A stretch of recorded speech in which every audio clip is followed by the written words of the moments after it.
Hello, and welcome to Community Voices, where we talk to Humboldt County's movers and shakers. Today's guest, Scott Hammond from Humboldt Heroes. And now here's your host, Paul Bressound.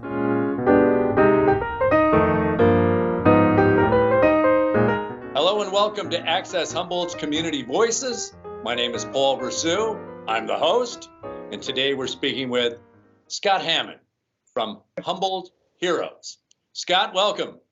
Hey, thank you, Paul. Appreciate it. Appreciate you having me.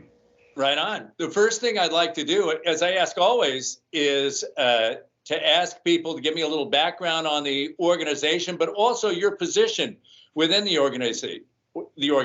So Humboldt Heroes, what is it? And then what is your position with Humboldt Heroes?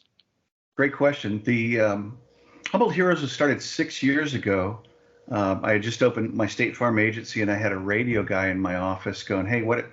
They do this veterans recognition in Texoma, Texas, called Texoma Hero, and they recognize local veteran heroes. Would you like to do something like that? And I mean, now? And he goes, and I said, "You mean Humboldt Heroes?" And he goes, "That would be great."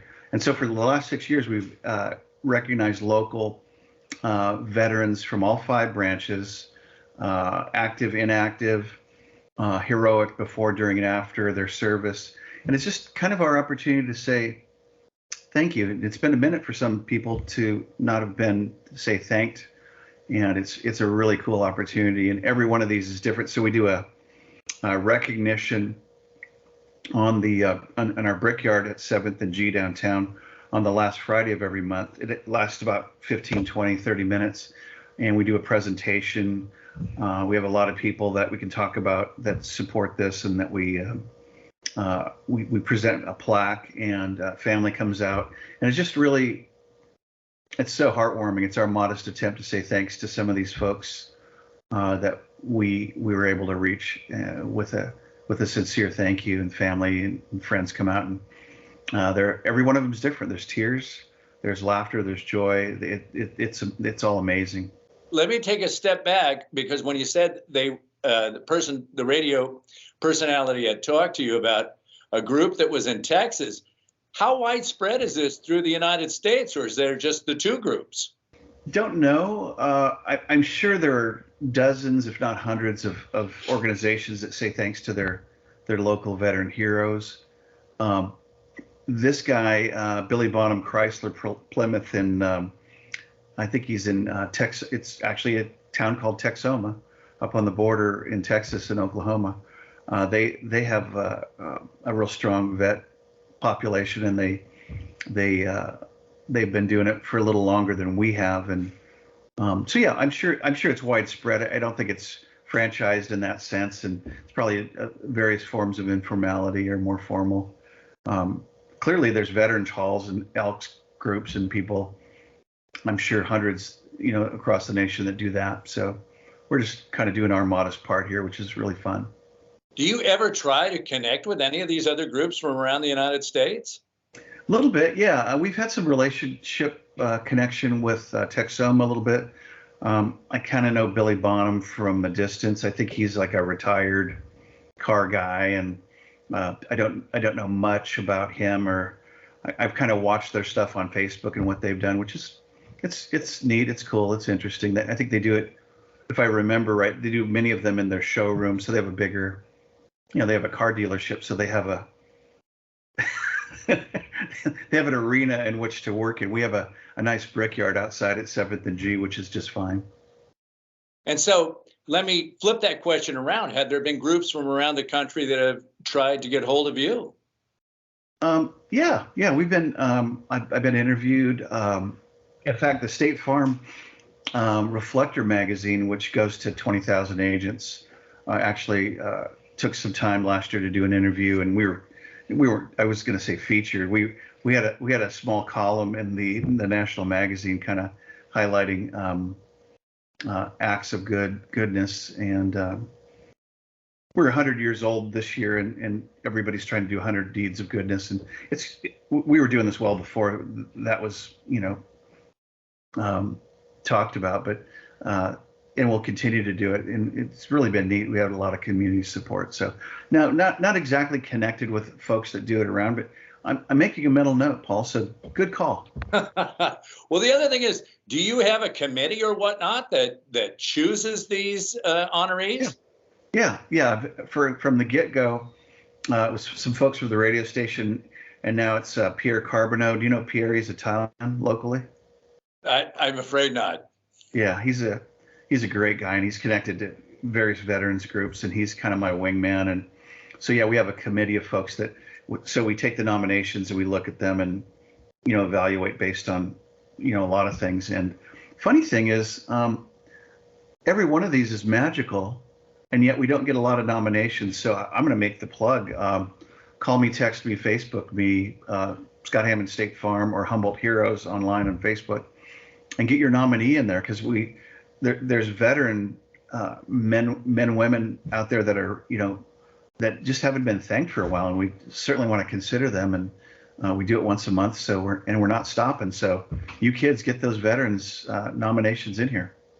So you're talking about the nominees as they come in. One thing that was fascinating when I was reading up on you is you've had a multi-generational approach to it, because you've nominated and recognized people from as far back as the Second World War through today. So maybe that's something people should know, but also how do you go about, is that something you strive for to look at when you say some folks haven't been thanked in a long time? 75 years is a long time. So yeah, right. You're right. Go about, looking at that. That's a great question, Paul. And the fact is there's very few World War II vets left. These guys were, the guys that were 17 and 18 are now, 96 or 8 or 100. So we would look at that, and there's a history of World War II vets. They did the honor flights here from Steve Justice and a group of guys, John Omi, Dr. Omi, different people flew these vets back to DC in the 90s and early 2000s. And there are a few of these guys. So great story. There was a really nice gal, and I think her name's Dorothy, I forget. And she was in a movie with Bing Crosby called Here Come the Waifs that was filmed down in Oakland and Alameda in World War II. And we were able to recognize her, case in point, World War II vet, super sweetie, amazing lady. And then she died 2 months later. So some of these, we would, implied in your question, would we weight that a little bit? Yeah, we might want to get the 96-year-old guy out there. In fact, I'm glad you asked, because Tuesday night, the 26th, I don't know when we'll air this, but Tuesday, the 26th, we're going to honor a vet at the Humboldt Crabs game, which is going to be really neat. And following that in August, we do have a 96-year-old gentleman who is a Navy aviator. So we're so multi-generational Afghanistan conflict, everything, Vietnam, Korea. We've met many of them. So you talked about having the night at the Humboldt Crabs game, and now you're here on Access Humboldt. Is this a time that you're going for greater visibility for Humboldt Heroes? Not necessarily. We were yes and no. We were invited. My friend Harold's on the marketing committee. He said, "Hey, why don't we do this out here? We're all about vets, just Humboldt Crabs." And I said, "Cool. Let's do it. Let's bring the show on the road." We keep it fairly in office, if you will, but we've done it a couple different places, and there was an Elks recognition at the Elks Lodge in Eureka. So, but mostly it's fairly low key. And actually, I take it back. One of the early ones we did was at a Humboldt State football game. Remember Humboldt State? Remember when they had football? Yes, I did the games. I used to do the games on the radio, and I did some PA work for them. Oh wait, here's my Cal Poly hat. Having said that, we were able to recognize their middle linebacker at halftime. He was an Afghanistan vet, and that was really kind of neat to do a halftime presentation early on. So that was extra special and heartwarming. Of course, a bigger crowd. So take me through the what happens. You choose, and then How do you contact, and then what does the ceremony look like? And then what happens to a Humboldt hero after they're designated a Humboldt hero? We'd select the nominee. We get their information, usually a paragraph or 5, some photos before and after. Often the Time Standard will cover that and do a little blurb on that the day or two before we do the recognition. So at 12 o'clock noon, when the St. Bernard's bell rings downtown on the last Friday of the month, we assemble. We're already pre-assembled, but everybody gets together. And a lot of really neat support with a lot of really amazing people in the community, really diverse support for vets, which is really wonderful. It's a nice come together for Humboldt. And we do the Pledge of Allegiance, a couple of announcements. I tell people how Porter Street Barbecue and Bear River Tribe and Dutch Bros and Kiss Radio and Pierre Carbonneau, and it takes, kind of takes a village, takes a team to do this thing. And so we're able to thank those guys. And then we have presenters. So Greg Gardner is also another partner in this. He owns 101 Things to Do. He's a publisher and a friend, and a big vet supporter. He was part of Honor Flight as well, Paul. And he'll come up, and he or Pierre or myself, and we'll read and talk about the achievements of the hero, so we can tell people a little bit about them, and then we trot up the hero. They come up and they receive a really nice plaque. I wish I should have brought one. Doggone it! It's a really beautiful mahogany plaque with an American flag and a certificate, and a Dutch Bros mug with Porter Street Barbecue and not literal street flag. I was going to say. Yeah. That'd be something. Yeah, we fill it with Porter Street Barbecue. With ribs. And ribs. Yeah, that'd be something. And we don't fill it with coffee either, but it's got the gift certificate, so we do the presentation. And then very often there's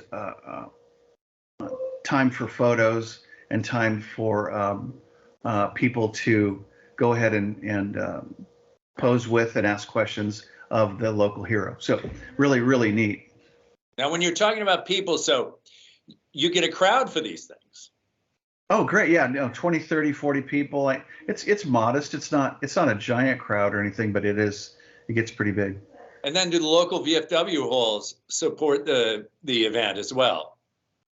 Yeah. There's veteran bikers. There is Pierre is part of a bunch of groups. The VFW folks come out. There is a third group there. Gosh, I should know the name of this one.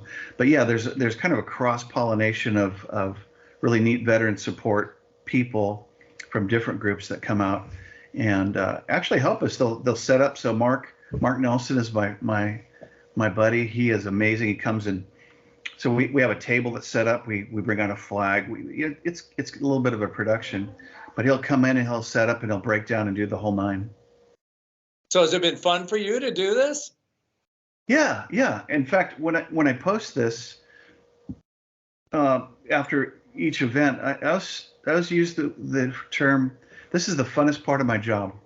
And most fun. Come on now. Oh no, it's cool. We went to college together. It's it is one of the most fun parts of my job. How's that? Yes, and Paul and I did go to college together. I used to have hair, and Paul still does. So weird. Has it grown beyond your expectations? Yeah. In the sense of that, it's kind of a known quantity in Humboldt. People kind of know, oh, Humboldt, yeah, I kind of know what that is. Oh, you're the veteran guy, and I'll just be at Costco or wherever at ENF, and people will go, hey man, I want to say thank you, like what for that Heroes thing you do. I go, oh wow man, thank you. No, it's a team, it takes a village, and it's just my pleasure. And part of what I didn't allude to is my father was a World War II vet. I didn't serve, but he was a P-51 fighter pilot, and he meant a lot to me in my life until he died in 2004.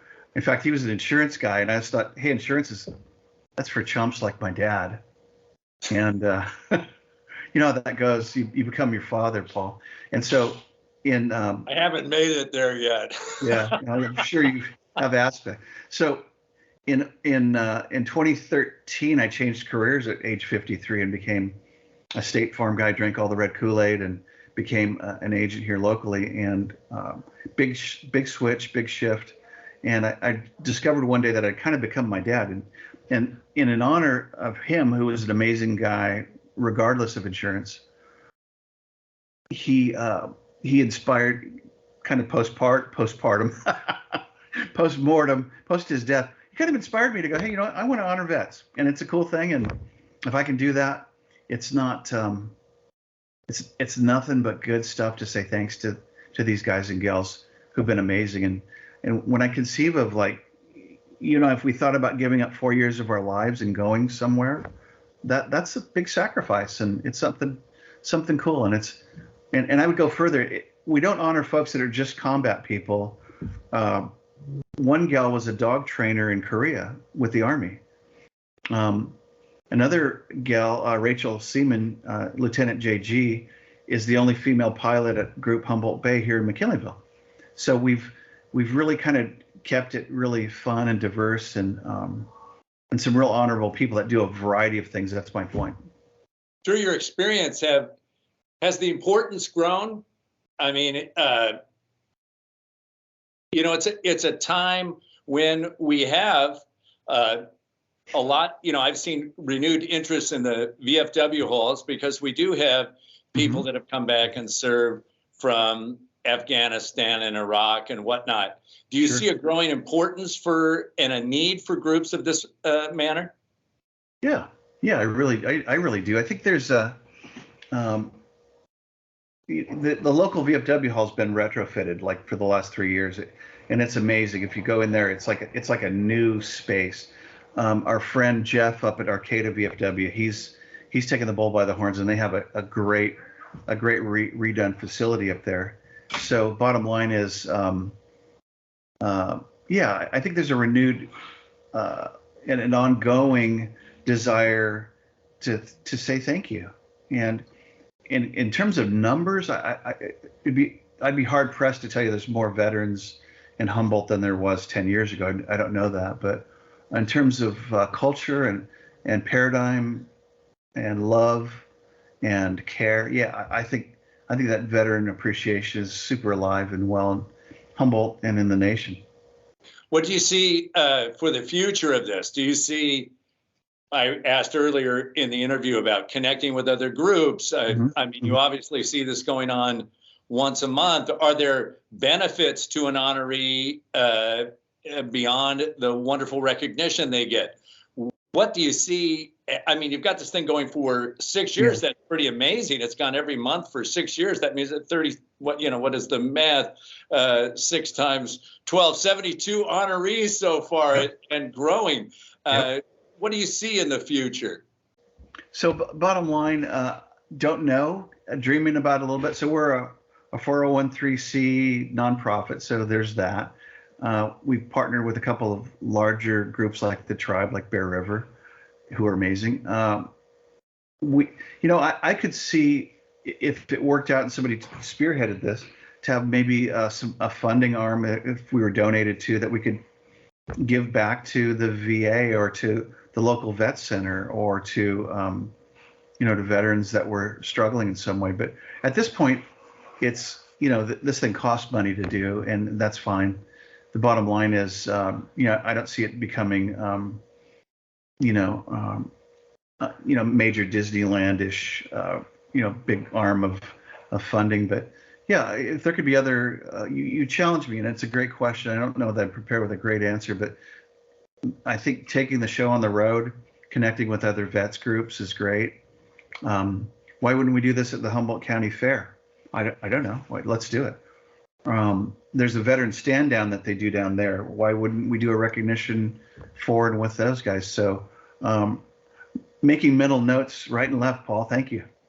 Well, you're the creator. That's the wonderful thing. I've always thought one of the great things about living here is that you do have the opportunity to create. So, what does that mean to take it on the road? Is it to take it on the road to events? Is it to talk to bring these veterans to different groups to talk to. I mean, there's a world of possibilities.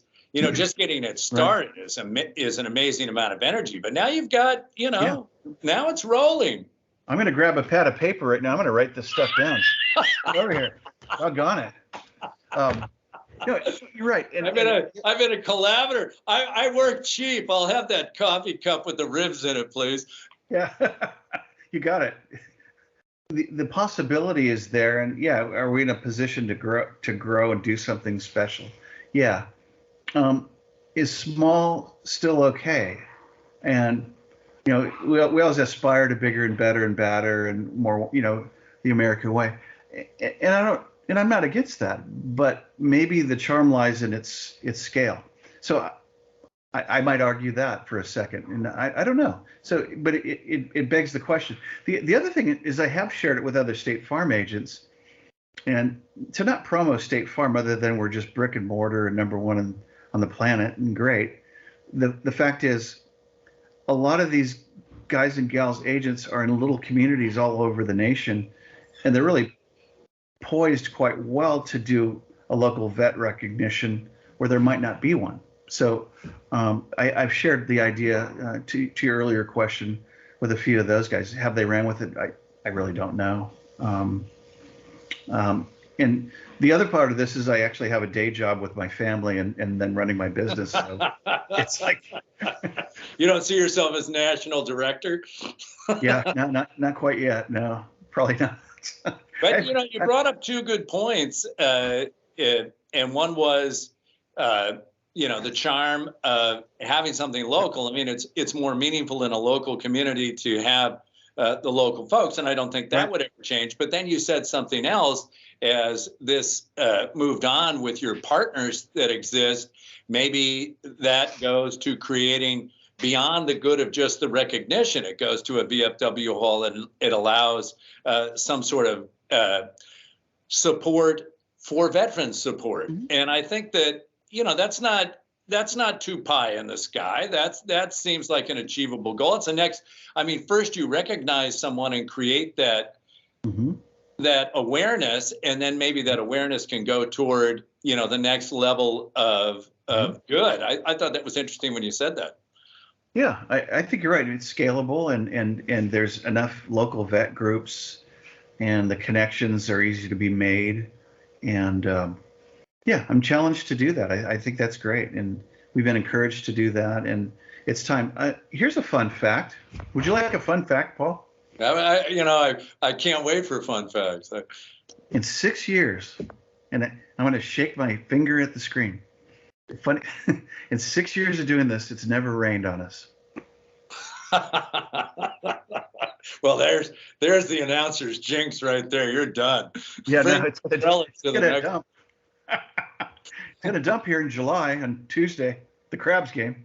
Yeah, no, it's. I just find it interesting. It's misted before and after, but we've never actually been actively Humboldt rained on, and I just find that as a cool thing. And kind of the neatest thing, really, you know, the bottom line is connection. It's a community connection point where all these diverse people, whether they're EPD guys or veterans groups or some of the sweethearts that just come out and want to just say hey and support and high five. There's a common unusual. There's a few that where we live, but there's a really neat pivot point, connection, commonality, culture. I'm searching for words. Maybe you can help me. I'm going to ask you one more question because we're running short on time, and that is the feedback that you have received from the honorees themselves. Many have become friends. Many I don't see anymore. One guy is an artist. He's a painter up at Scenic Drive here, and at Baker Beach, and we ran into him. So several of them, and many have moved. One's a director at Humboldt. I'm sorry, Cal Poly Humboldt. So yeah, many have become friends, and some come back and support the new heroes. So that's kind of a neat deal. Like I said, a couple have died. and passed on, and that's tough because they kind of feel like family. One guy we're really fond of is Dr. Carl Adams, who is a 2-star general and a surgeon at St. Joseph, who kind of travels in and out, and he's had 26 deployments, and he's like Superman. He's really old. He's 62. He's my age, but so some of the connections have been amazing. So to your question. Right on. Well, that's about all the time we have for today. I want to thank Scott Hammond of Humboldt Heroes. Wonderful to see you again, and maybe we'll catch up with you again some other time. Thanks for watching, and we'll see you next time on Community Voices.